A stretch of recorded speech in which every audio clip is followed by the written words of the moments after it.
Roosevelt.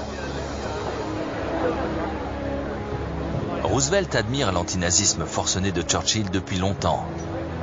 Les deux hommes partagent le même goût pour les affaires maritimes. En 1917, Roosevelt a même été sous-secrétaire d'État à la marine.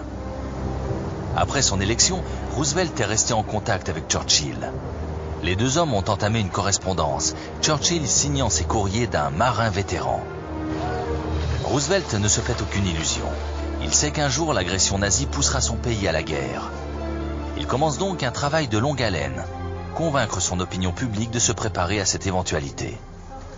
I am a pacifist, but I believe you and I will act together to protect and to defend our science, our culture, our American freedom, and our civilization. En juillet 1940, il approuve l'expansion et la modernisation de la flotte. Il lance la construction de 6 nouveaux cuirassés et d'une nouvelle catégorie de porte-avions.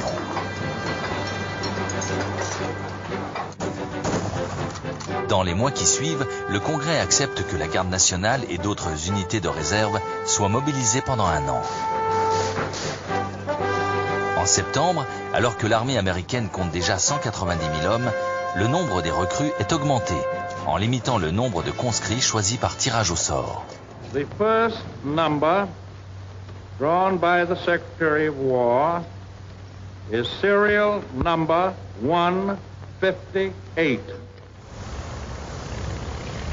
Le même mois, Roosevelt annonce avoir conclu un marché avec les Britanniques. Selon cet accord, les États-Unis leur fourniront 50 destroyers datant de la Première Guerre mondiale en échange d'un bail de 99 ans sur des bases situées au Canada et dans les Caraïbes.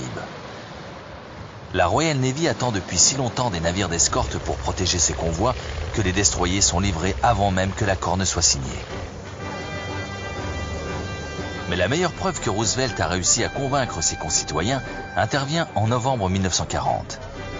Il est réélu à la présidence en battant le candidat isolationniste Wendell Willkie par 27 millions de voix contre 22 à son challenger. Au début de l'année 1941, Roosevelt s'adresse à la nation américaine. Il expose à ses compatriotes les 4 libertés fondamentales pour lesquelles la Grande-Bretagne lutte. Pouvoir s'exprimer et pratiquer le culte de son choix, être libéré du besoin et de la terreur. Pour préserver ça, les États-Unis doivent devenir l'arsenal de la démocratie. En d'autres termes, ils doivent armer la Grande-Bretagne. We shall send you in ever increasing numbers, ships, planes, tanks, guns. That is our purpose and our pledge. Certains Américains sont bien loin d'être du même avis. L'un des plus influents est l'ambassadeur américain à Londres, Joseph Kennedy, père du futur président des États-Unis, John Fitzgerald Kennedy. C'est un homme d'affaires de Boston. D'origine irlandaise, il a bâti sa fortune en faisant du trafic d'alcool pendant la Prohibition. Kennedy hait les Anglais et ne rate aucune occasion d'annoncer qu'ils ne tarderont pas à se rendre. Mais la véhémence de l'ambassadeur est largement contrebalancée par l'admiration grandissante des Américains pour la bravoure du peuple britannique.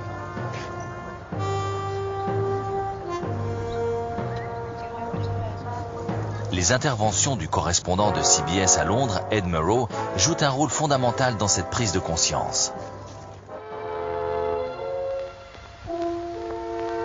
This is London.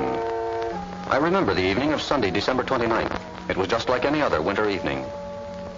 The first bombers were over London at about 6:30.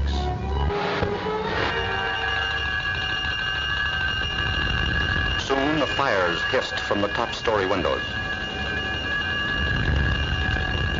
Hitler once boasted, "I will rub out their cities." This is what he meant.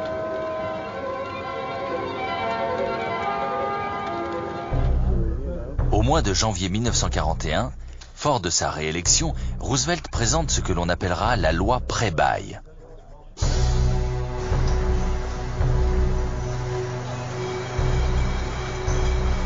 Les États-Unis fourniront à la Grande-Bretagne et à la Chine l'armement et le matériel dont elles ont besoin pour combattre. Le paiement est différé.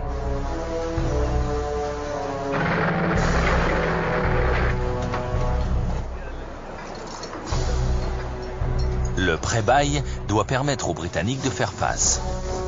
Finalement, personne ne s'inquiète du montant de la dette, surtout pas Roosevelt qui a un plan. Contrairement à 1917, si les États-Unis doivent rentrer en guerre, ils le feront en s'appuyant sur une solide industrie d'armement. L'Amérique fourbit ses armes. En secret, l'état-major de Roosevelt établit une stratégie commune avec les militaires britanniques.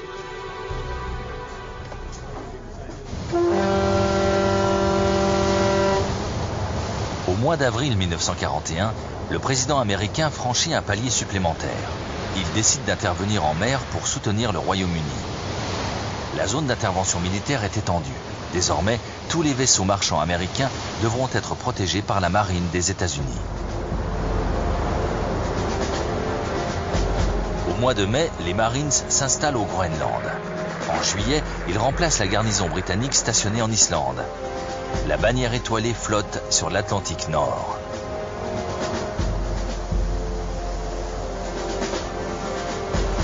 La marine américaine commence à escorter quelques convois de cargo livrant le matériel prévu dans les accords prêt-bail.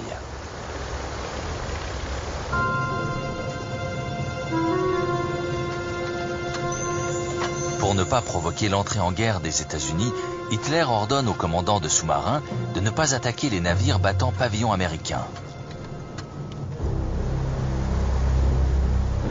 Mais un incident semble inévitable. Le 4 septembre 1941, un avion britannique s'en prend à un U-boat. Mais le submersible allemand croit qu'il a été frappé par un destroyer américain, le Greer, et il riposte aussitôt. À son tour, le Greer répond en larguant des mines. La course-poursuite dure plus de 3 heures.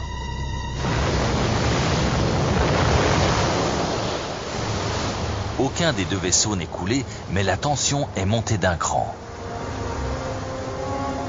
Le 17 novembre, au cours d'un convoyage vers l'Islande, le destroyer USS Kearny est touché par une torpille allemande. Le commandant du U-boat coupable déclare qu'il s'agit d'un accident. Il visait un navire anglais et malheureusement, le Kearny a croisé la route du projectile.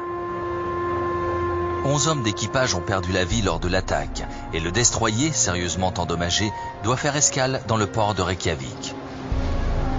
Roosevelt proteste, la presse américaine s'insurge, mais l'opinion publique n'est toujours pas prête à accepter l'idée d'une guerre. Pourtant, au mois de décembre 1941, elle va changer d'avis en une seule journée.